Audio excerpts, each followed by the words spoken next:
बिहार के रोहतास में सोन नदी में आए उफान में कई ट्रक फंस गए। वो वहां रेत भरने के लिए पहुंचे थे, लेकिन नदी में पानी बढ़ने की वजह से वो वहीं फंस गए। जिन्हें निकालने के लिए पूरी ताकत झोंक दी गई, लेकिन नदी में लगातार पानी के बढ़ने से उन्हें निकालना मुश्किल हो रहा है। देखते ही देखते कुछ ट्रक तो नदी में डूब ही गई। वहां से सामने आए एक वीडियो में एक ट्रक करीब आधे से ज्यादा डूबा नजर आया, जबकि ट्रकों की लंबी कतार दिखाई पड़ी। जैसे जैसे नदी का जलस्तर बढ़ रहा है, ट्रक मालिकों की टेंशन भी बढ़ रही है, क्योंकि 1 जुलाई से सोन नदी में नेशनल ग्रीन ट्रिब्यूनल के निर्देश पर रेत खनन का काम बंद हो गया। ऐसे में रेत खनन में लगी एजेंसी ने भी हाथ खड़े कर दिए।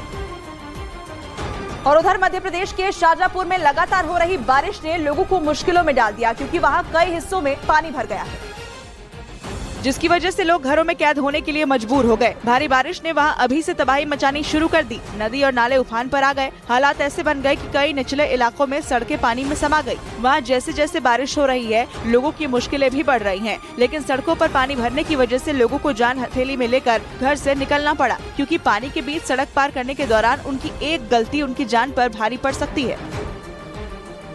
उत्तर प्रदेश के कानपुर में भारी बारिश हुई। गर्मी के बीच हुई बारिश से लोगों को जहां राहत मिली है, वहीं सड़कों पर पानी भरने से उनकी मुश्किलें भी बढ़ गई, जिससे कई इलाकों में ट्रैफिक की रफ्तार थम गई। भारी बारिश की वजह से सड़कों पर इतना पानी भर गया कि लोगों का पैदल चलना भी मुश्किल हो गया। सड़क पर पानी भरने की वजह से कुछ लोगों की गाड़ियां सड़क पर ही बंद हो गईं। लेकिन सबसे ज्यादा मुश्किलों का सामना मोटरसाइकिल सवारों को करना पड़ा, क्योंकि सड़कों पर पानी भरने की वजह से उन्हें पैदल ही सड़क पार करना पड़ा। हालांकि भारी बारिश से लोगों को गर्मी से राहत जरूर मिल गई।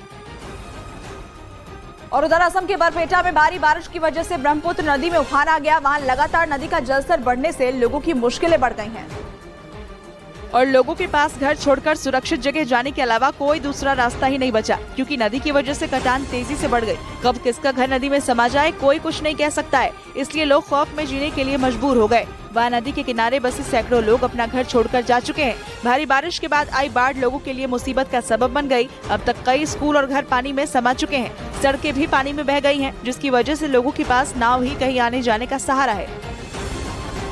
और उधर दक्षिणी चीन में भारी बारिश की वजह से कई शहरों में बाढ़ जैसे हालात बन गए। वहां के मौसम विभाग ने अनुमान जताया कि अगले 5 दिनों तक भारी बारिश जारी रहेगी, यानी आने वाले दिनों में वहां लोगों की मुश्किलें और ज्यादा बढ़ जाएंगी, क्योंकि अभी से कई शहरों में इतना ज्यादा पानी भर गया कि लोगों का घरों से निकलना भी मुश्किल हो गया। वहां से सामने आए एक वीडियो में चारों तरफ पानी ही पानी दिखाई दिया।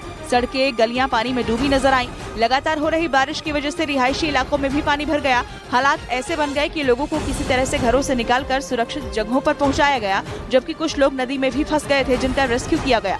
लेकिन अभी तो शुरुआत है। आने वाले 5 दिनों तक भारी बारिश की आशंका जताई गई है। और उधर पश्चिमी कनाडा के अल्बर्टा में बवंडर ने जमकर तबाही मचा दी। भीषण बवंडर की चपेट में आने से कई घरों को नुकसान पहुंचा, जबकि कई लोग घायल भी हो गए, क्योंकि बवंडर के साथ तेज हवाएं चली। जो भी उसकी चपेट में आया उसे अपने साथ उड़ा ले गया। बवंडर का एक वीडियो भी सामने आया, जिसमें जमीन से धूल का गुबार आसमान में ऊंचाई तक उठता नजर आया। जमीन से आसमान में उड़ता बवंडर तेजी से आगे बढ़ता दिखाई दिया। अल्बर्टा में आए ताकतवर बवंडर ने कई घरों को तोड़कर रख दिया। बताया गया कि लकड़ी के बने घरों को सबसे ज्यादा नुकसान पहुंचा। पीरियड्स एक प्राकृतिक प्रक्रिया है, लेकिन सही मेंस्ट्रुअल हाइजीन मैनेजमेंट की कमी लड़कियों के स्कूल छोड़ने और महिलाओं के काम जारी न रख पाने का मुख्य कारण बनती है। आइए देखते हैं न्यूज 18 नेटवर्क और रैकेट की मुहिम मिशन स्वच्छता और पानी किस तरह से मेंस्ट्रुअल हाइजीन के लिए अभियान चला रहा है, ताकि पीरियड्स शिक्षा और रोजगार की राह में बाधा साबित न हो।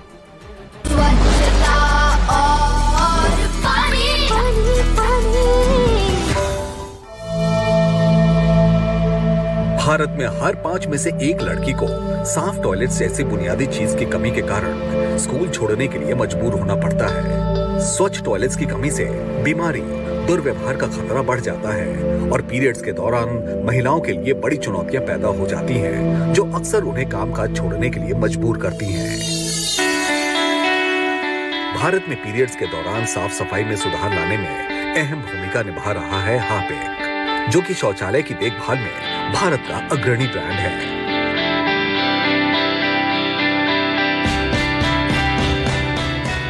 मिशन स्वच्छता और पानी के जरिए न्यूज 18 और हार्पिक खास तौर से स्कूलों में स्वच्छ शौचालयों तक पहुंच की वकालत कर रहे हैं। Reckitt has been supporting the India's biggest the menstrual health events, the campaigns in India. We just don't want to just talk about it. We want to actually make sure what we are promising is there. In some of the schools, the incinerators are fixed. In some schools, the sanitary napkin dispensing units are being placed. In certain schools, the curriculum has, the menstrual hygiene management. स्वच्छता mission में रिकेट के साथ काफी समय से जुड़ा है PVR nest, जिसने पिंक टॉयलेट्स बनाए हैं। ये पूरी राष्ट्रीय राजधानी में फ्री टू यूज टॉयलेट्स हैं, जो महिलाओं के लिए खास तौर पर बनाए गए हैं।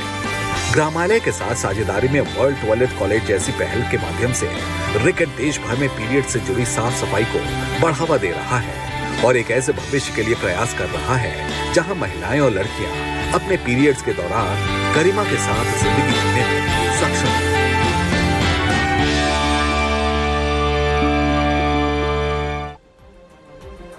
फ्रांस की राजधानी पेरिस के उपनगर नांटेर में भी प्रदर्शनकारियों ने हिंसा और आगजनी की। उन्होंने सड़कों पर कई गाड़ियों को आग के हवाले कर दिया, जिसके बाद पूरे इलाके में पुलिस ने गश्त बढ़ा दी। आगजनी की सूचना पर फौरन दमकल विभाग के कर्मचारी मौके पर पहुंचे और गाड़ियों में लगी आग बुझाने में जुट गए। प्रदर्शनकारियों ने सड़क पर जगह जगह गाड़ियों को फूंक दिया था। फ्रांस में 27 जून को पुलिस की गोली से नाबालिग की हत्या के बाद नस्लीय हिंसा भड़क उठी है, जिसकी चपेट में फ्रांस की राजधानी पेरिस समेत मार्सेले, लियोन, टुलूज, स्ट्रासबर्ग और लिली शहर आ चुके हैं और यह हिंसा आग की तरह पूरे फ्रांस को जला देने पर आमादा है।